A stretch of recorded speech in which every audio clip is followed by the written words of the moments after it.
Hello everyone, welcome you again in the engineering mechanics lecture. ये हमारा engineering mechanics का 5th lecture है। Again हम यहाँ पे डिस्कस करने वाले हैं सिंपल मशीन को। ये सिंपल मशीन का पार्ट 4 है।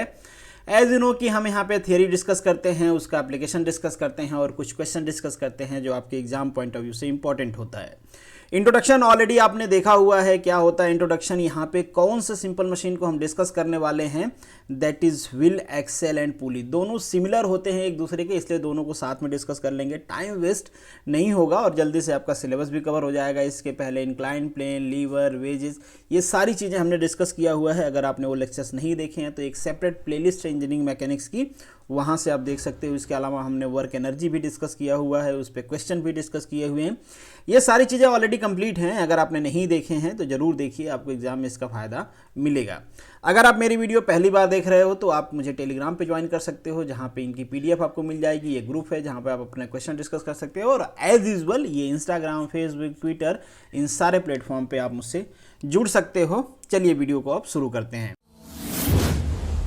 Educating today for better tomorrow. सबसे पहले समझते हैं ये व्हील एंड एक्सेल होता क्या है। तो जैसा कि नाम है व्हील एक्सेल, तो यहाँ पे कम्बिनेशन होता है। एक व्हील होती है और उसके साथ एक एक्सेल लगा होता है। तो बेसिकली होता क्या है, जो हमारी व्हील होती है वो एक्सेल से कनेक्टेड होती है। जैसा कि यहाँ पे एग्जांपल में आपको दिख रहा होगा, ये आपका एक्सेल है, ये आपकी व्हील है। इसका यूज क्या होता है, तो बेसिकली कहीं पे आपको एंगुलर मोमेंटम, टॉर्क, ऑब्जेक्ट को घुमाना हो, ऊपर उठाना हो, इन सब चीज़ों में हम इसका यूज करते हैं। आगे एग्जाम्पल देखेंगे तो आपको समझ में भी आएगा। व्हील एंड एक्सेल को हम क्या कहते हैं, सिंपल मशीन कहते हैं। ये सारी चीज़ें आपको पता है। बहुत हद तक आपकी ये गियर सिस्टम से कोरिलेट करता है। जैसे आपके गियर सिस्टम है ना, आपकी गियर भी एक एक्सेल पे माउंट होती है, रोटेट करती रहती है, एंगुलर मोशन पावर को ट्रांसमिट करती रहती है। तो एक्सेल भी कुछ उसी टाइप से है। अभी अगर आपको क्लियर नहीं हुआ है तो थोड़ा सा और इसको विजुलाइज करते हैं। ये एग्जाम्पल लेते हैं, ये सारे व्हील एंड एक्सेल के एग्जाम्पल हैं। सपोज कर लीजिए आप अपने जीवन संगिनी के साथ निकलते हो कार में, तो जिस कार में आप बैठोगे उस कार में जो गियर बॉक्स लगा होगा वो भी एक तरह का व्हील एंड एक्सेल ही है।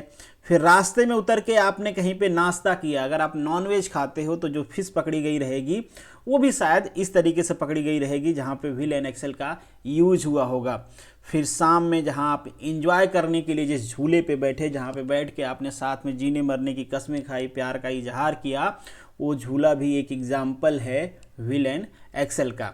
इसके बाद इंजॉय करने के बाद रेस्ट लेने के लिए जिस ओयो रूम में आप गए, वहाँ पे जो हैंडल लगा है जिससे आपका रूम अनलॉक होगा, वो भी बेसिकली एक एग्जाम्पल है व्हील एंड एक्सेल का।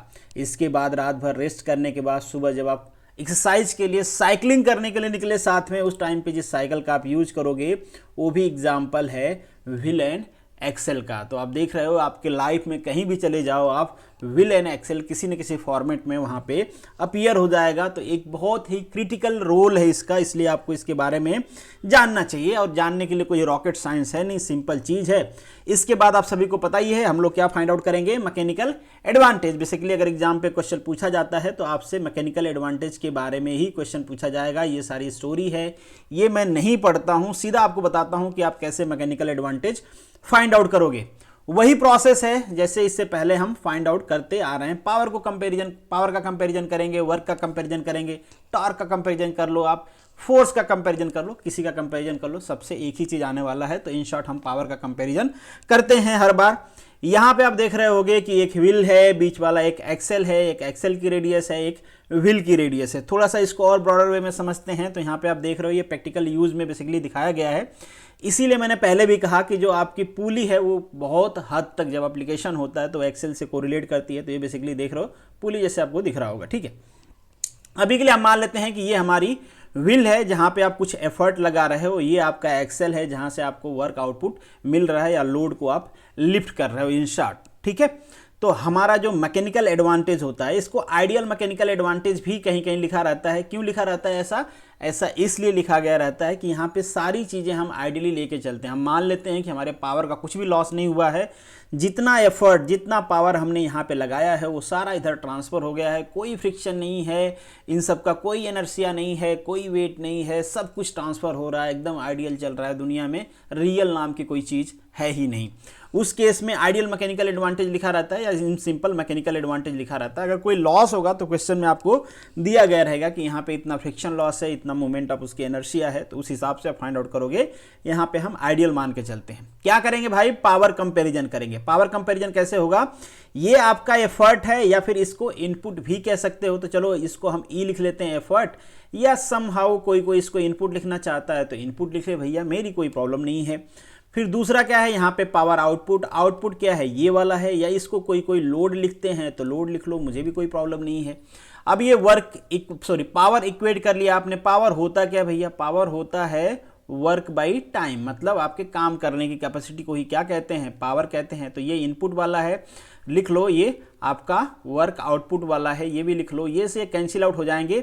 ये क्या हो जाएगा, वर्क इज इक्वल टू क्या हो जाएगा, सपोज यहाँ पे आप एफर्ट लगा रहे हो एफ ई, कितना डिस्टेंस ट्रेवल हुआ भाई, मान लेते हैं इसकी जो रेडियस है, चलो यहाँ पे लिया गया है, इसकी बड़े वाले की रेडियस आर है, जो एक्सेल है उसकी रेडियस स्मॉल आर है, तो कितना भाई, कितना ट्रेवल करेंगे, ये ट्रेवल करेंगे 2 पाई आर कैपिटल आर। ये वाला जो लोड है जहाँ पे आपको आउटपुट मिल रहा है वो कितना ट्रेवल करेगा, तो इसको एफ लोड या आउटपुट लिख लेता हूँ, आउटपुट लिखता हूँ ताकि आपको ज़्यादा समझ में आएगा। मल्टीप्लाई कितना हो जाएगा, 2 पाई स्मॉल आर, ठीक है, 2 पाई से कैंसिल आउट हो गया। मैकेनिकल एडवांटेज होता क्या है, फोर्स आउटपुट डिवाइडेड बाई, इसको आउटपुट को लोड भी लिखा गया रहेगा, आप कंफ्यूज मत होना, डिवाइडेड बाई फोर्स इनपुट, या फिर इसको एफर्ट भी कहते हैं, तो हम एफर्ट इनपुट दोनों लिख रहे हैं तो लिख लेते हैं।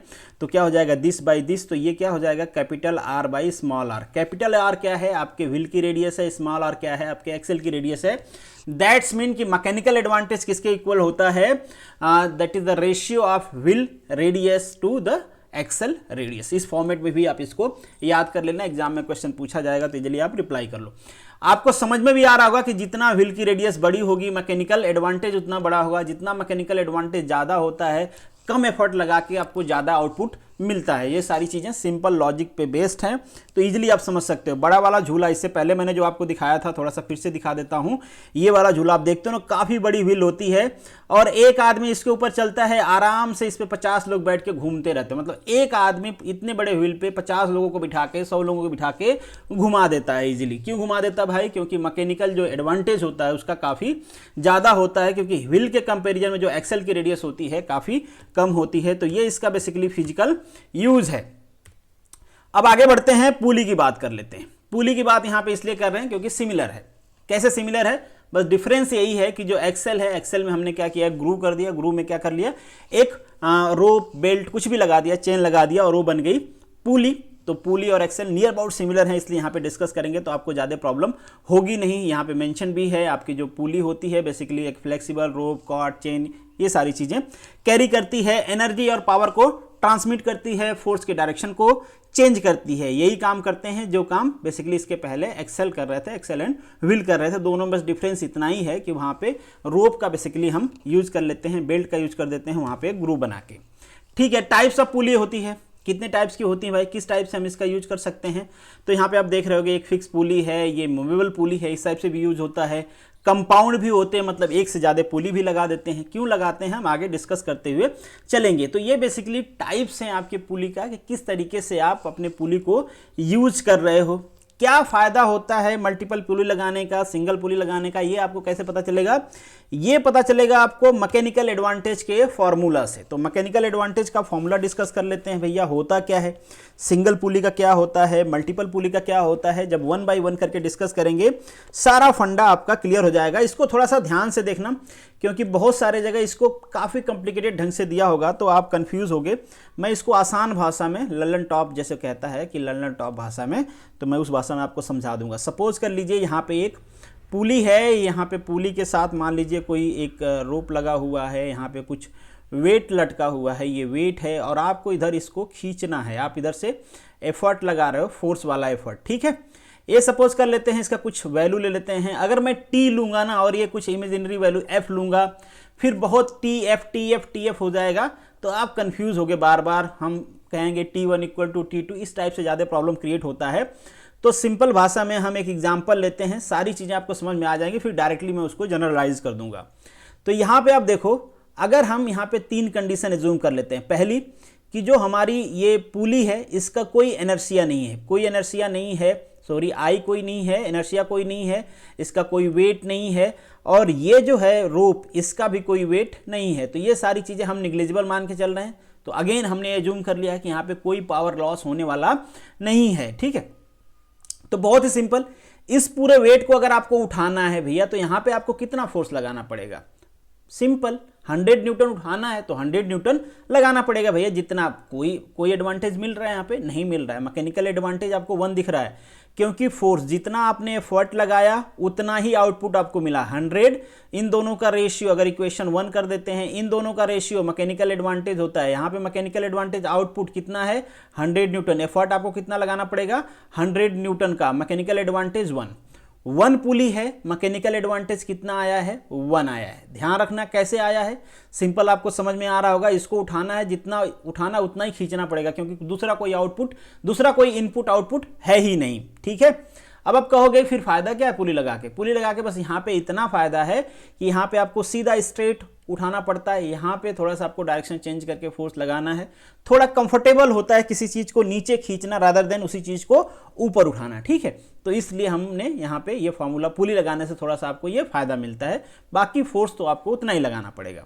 तो यहाँ पे मैकेनिकल एडवांटेज मिल गया। अब थोड़ा सा इसको फास्ट फॉरवर्ड करते हैं और यहाँ पे एक पुली की जगह पे दूसरी पुली भी लगा देते हैं। तो थोड़ा सा ये हमारी दूसरी पुली है, पहली पुली बना लेते हैं। थोड़ा सा टाइम लग रहा है बट टाइम दीजिए, चीज़ें आप अच्छी सीखोगे। थोड़ा सा कलर भी चेंज कर लेते हैं, बहुत दिनों बाद मैं कलर चेंज कर रहा हूँ, अक्सर मैं करता नहीं हूँ, देखो इसीलिए नहीं करता ना कि इसमें थोड़ा सा टाइम वेस्ट होता है कलर चेंज करने में।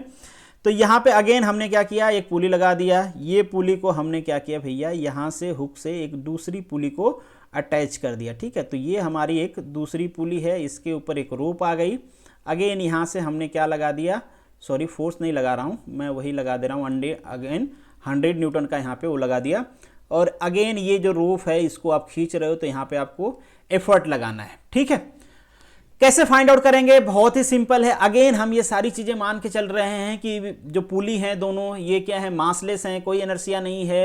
ये जो यहाँ पे रोप लगी हुई है इसकी भी कोई एनर्सिया नहीं है। तो ये जो आपको डायग्राम दिख रहा होगा ना, यहाँ पे अगर हम फ्री बॉडी डायग्राम बनाएं इस वाली लाइन पे, यहाँ पे अगर फ्री बॉडी डायग्राम हम बनाएं समझने के लिए, तो यहाँ पे आप देखो इसका फ्री बॉडी डायग्राम क्या होगा भाई, 100 न्यूटन नीचे लग रहा है, ऊपर क्या लग रहा है, ये चूंकि मान लेते हैं अगर T1 T2 हम मानते तो T1 T2 मान लेते हैं, क्योंकि ये पुली इसके ऊपर ये रोप रैप कर रही है, इसका कोई एनर्सिया नहीं है और ये क्या है, इसका कोई वेट नहीं है। तो जितना टेंशन इस वाले में होगा उतना ही टेंशन इस वाले में भी होगा। तो यहाँ से वही मैं कह रहा था आपको बार बार करना पड़ेगा, T1 = T2 होगा। तो हम डायरेक्टली लिख लेते हैं कि जो फोर्स ट्रांसफर होगा यहाँ पे 50 न्यूटन फोर्स ये बियर करेगा, 50 न्यूटन फोर्स ये वाली रोप बियर करेगी। तो यहाँ पे आपको खींचने के लिए ये देखो जितना टेंशन यहाँ पे है वही टेंशन यहाँ पे ट्रांसफर होगा, क्योंकि इस भी पुली का वेट नहीं है और ये जो रोप है इसका भी कोई मास नहीं है। तो यहाँ पे इसको अप करने के लिए आपको अगेन कितना 50 न्यूटन फोर्स लगाना पड़ेगा। यहाँ पे आपको अप करने के लिए 100 न्यूटन फोर्स लगाना पड़ रहा था। तो अगर यहाँ पे हम मैकेनिकल एडवांटेज फाइंड आउट करने की कोशिश करें तो आपका आउटपुट कितना है, 100 न्यूटन फोर्स आप उठा रहे हो, लगा कितना एफर्ट रहे हो 50 न्यूटन, मैकेनिकल एडवांटेज कितना आया आपका 2 आ गया। आप कहोगे वाह कमाल हो गया भाई, ये तो वर्क एनर्जी थ्योरम को ब्रेक कर रहे हो क्या आप? नहीं नहीं, बिल्कुल ब्रेक नहीं कर रहे हैं। वर्क एनर्जी थ्योरम लगा लो भैया, जितना वर्क यहाँ पे आप करोगे उतना ही वर्क यहाँ पे होगा। तो वर्क तो कांस्टेंट रहने वाला है। अगर वर्क कांस्टेंट करते हो आप तो यहाँ पे 2 मीटर अगर आप खींचते हो, इसको सपोज कर लो एग्जांपल के लिए बता रहा हूँ, अगर इसको आप 2 मीटर पुल करते हो तो ये कितना मीटर अप होगा आपका वेट, देखो 1 मीटर ही होगा, क्योंकि 2 मीटर में 1 मीटर ये अप होगी, 1 मीटर ये अप होगी। तो जब 1 मीटर ये दोनों अप होंगी तब ये 1 मीटर अप होगा। मतलब ये वाली रोप तो कांस्टेंट ही रहने वाली है ना इसकी लेंथ। तो इसकी लेंथ अगर आपने 2 मीटर खींच लिया तो 1 मीटर इसमें चली जाएगी, 1 मीटर इस वाली में चली जाएगी। तो ये वाला जो पूरा है 1 मीटर ही ऊपर जाएगा। तो जो अगेन अगर आप फोर्स फाइंड आउट करोगे तो यहाँ पे 100 × 1 100 हो जाएगा, यहाँ पे 50 × 2, क्योंकि ये 2 न्यूटन फोर्स जो एफर्ट वाला है वो 2 न्यूटन आगे गया है, तो 50 × 2 100। तो अगेन आपको मतलब वही आने वाला वर्क, पावर तो आपका वही लगेगा, पावर में कोई टेंशन वाली बात नहीं है। ये सारी चीजें मैं पावर से ही फाइंड आउट कर रहा हूं, बट थोड़ा सा इजी वे में समझा रहा हूं, कैलकुलेशन आपका कम हो जाएगा। तो यहां से आपको एक चीज और समझना है कि अगर जो एफर्ट है आपका 2 मीटर मूव करेगा तो आपका जो रेजिस्टेंस है, इसको लोड को हम रेजिस्टेंस कह लेते हैं, आउटपुट फोर्स कह लेते हैं, कुछ भी कह लो। अगर आपसे पूछता है कि आपका रेजिस्टेंस जो है वो कितना मूव किया, तो इसको आप फाइंड आउट कर सकते हो। रेजिस्टेंस मूव इक्वल टू क्या हो जाएगा, आपका एफर्ट जो है वो कितना मूव कर रहा है डिवाइडेड बाय आपका मैकेनिकल एडवांटेज क्या है। तो जो रेजिस्टेंस मूवमेंट होगा दैट इज इक्वल, मूवमेंट मतलब डिस्टेंस ट्रेवल, मूवमेंट वो वाला मत समझ लेना। तो डिस्टेंस टेबल है, तो कितना मूव किया, ये मूव किया कैसे फाइंड आउट करोगे, ये कितना मूव किया 2 और डिवाइडेड बाई 2 इसका मैकेनिकल एडवांटेज है, तो 1 मीटर का मूवमेंट होगा। अगर ये 2 मीटर मूव करेगा तो रेजिस्टेंस आपका 1 मीटर मूव करेगा। अगर अभी आपकी पिक्चर क्लियर नहीं हो रही है तो एक और केस स्टडी ले लो, 3 पुली लगा लो, देखो क्या होता है। यहाँ पे हमने क्या किया, अगेन 3 पुली सिस्टम बना रहे हैं हम। यहाँ पे एक हमने लगा दिया भैया बड़ी सी पुली, फिर से कलर चेंज कर लेते हैं, थोड़ा डिफरेंट कलर रहता है तो देखने में अच्छा लगता है।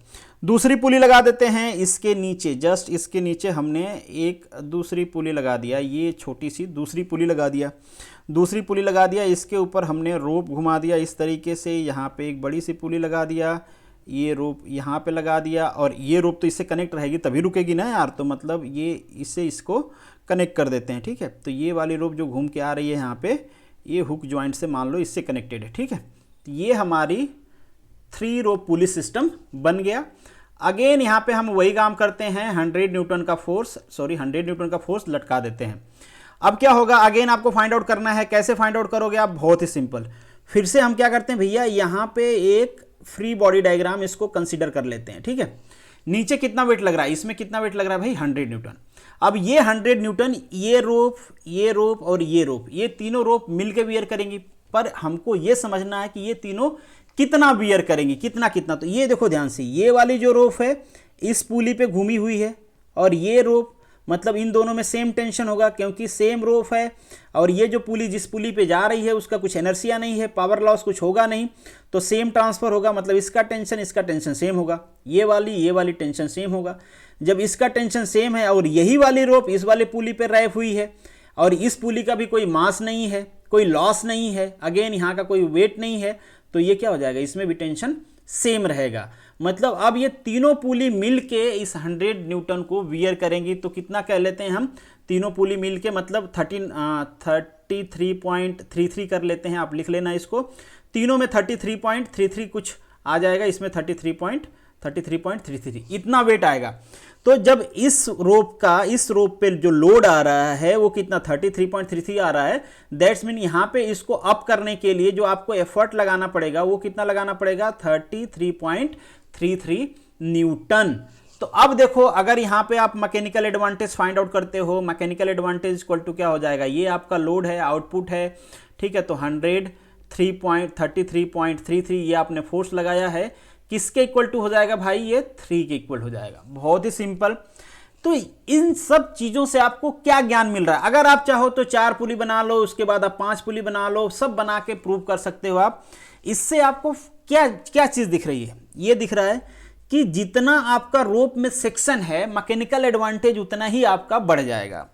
मगर एक चीज़ नुकसान भी है यहाँ पे, नुकसान इन सेंस ये है कि देखो, अगर ये आपकी जो रोप है ये वाली, ये 3 मीटर आगे जाएगी, तो ये जो आपका वेट है ये केवल 1 मीटर अप जाएगा, 1 मीटर अप जाएगा। कैसे भाई, ये 3 मीटर इसमें भी डिवाइड होगा, 1 मीटर इसमें डिवाइड होगा, इसमें डिवाइड होगा, इक्वली मूव करेंगे तब जाके ये 1 मीटर मूव करेगा। दैट्स मीन कि अगर यहाँ पे आप ये फाइंड आउट करते हो कि जो रेजिस्टेंस वेट है वो कितना मूव करेगा, तो अगेन आपको फाइंड आउट करना पड़ेगा ये जितना मूव करेगा। मान लो ये 6 मीटर मूव किया, तो यहाँ पे मैकेनिकल एडवांटेज डिवाइडेड बाई 3 कितना मूव करेगा, ये आपका रेजिस्टेंस, आपका जो रेजिस्टेंस वो मूव करेगा 2 मीटर। तो ये भी आपको ध्यान देना है, कभी कभी इससे रिलेटेड भी क्वेश्चन पूछा जाता है। तो ये चाहे 3 व्हील ले लो, 4 व्हील, 5 व्हील, जितना व्हील लेना है आप ले सकते हो, जितना भी पुली लेना है आप ले सकते हो, सब में यही सारी चीज़ें आएंगी। तो इन शॉर्ट अगर हम इन सारी चीज़ों को जनरलाइज करने की कोशिश करें, तो जितना आपकी रोप, जितना रोप आपकी डिवाइडेड होगी, जितना रोप में सेक्शन होगा, आपका मैकेनिकल एडवांटेज उतना ही होगा। देखो यहाँ पे 3 रोप है, मैकेनिकल एडवांटेज 3 है, 2 रोप है, मैकेनिकल एडवांटेज 2 है, 1 रोप है, मैकेनिकल एडवांटेज 1 है, 4 रोप होगा, मैकेनिकल एडवांटेज 4 होगा, 5 रोप होगी, मैकेनिकल एडवांटेज क्या होगा 5 होगा। उसी तरीके से अगर हम मूवमेंट की बात करें, रेजिस्टेंस मूवमेंट, तो उतना ही कम होगा। सिंपली जितना आपका एफर्ट मूव करेगा डिवाइडेड बाय मैकेनिकल एडवांटेज कर दोगे आप, तो वो आपका रेजिस्टेंस का मूवमेंट आ जाएगा। ठीक है, ये सारे फॉर्मूले कहाँ से आए हैं, अगेन एनर्जी कंजर्वेशन से ही आए हैं, पावर को इक्वेट करके ही आए हैं। बट मैंने थोड़ा सा आपको एग्जाम्पल देके समझा दिया कि आपके माइंड में बन जाए, आप जल्दी से क्वेश्चन को सॉल्व कर लो, ज़्यादा T1 T2 T3 के चक्कर में पढ़ के बहुत बड़ा डेरिवेशन करने की ज़रूरत है नहीं। अब मूव करते हैं क्वेश्चन पे। पहला जो आपका क्वेश्चन है, the mechanical advantage of the wheel and axle is equal to, किसके इक्वल टू होते हैं भैया?